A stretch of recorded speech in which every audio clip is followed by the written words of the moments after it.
من و تو در شبیه هست چه بسیار، ما هر دو پریشانی از عاقبت کار.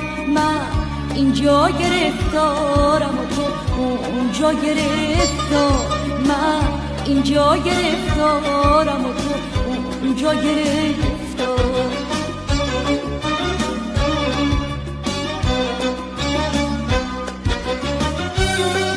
کی گفته که ما اینجا خوشبخت ترینیم، بی قصه ترین طایفه روی زمینیم. تو خاک نشین هستی و ما عرش نشینیم.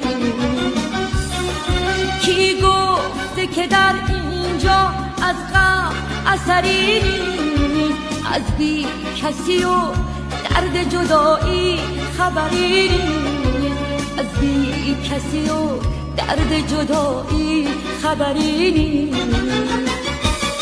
ما هر دو پریشانیم از عاقبت کار، من اینجا گرفتارم و تو اونجا گرفتار.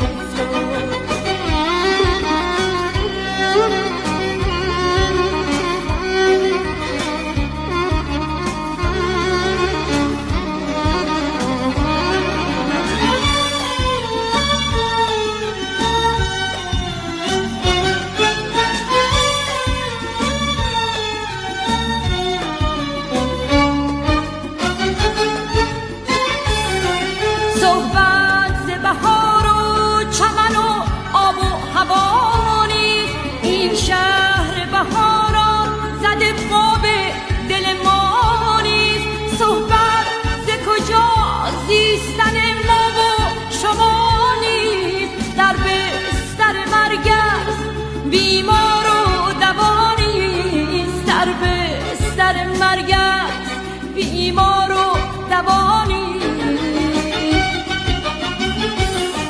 بین من و تو درد شبیه هست چه بسیار، ما هر دو پریشانیم از عاقبت کار.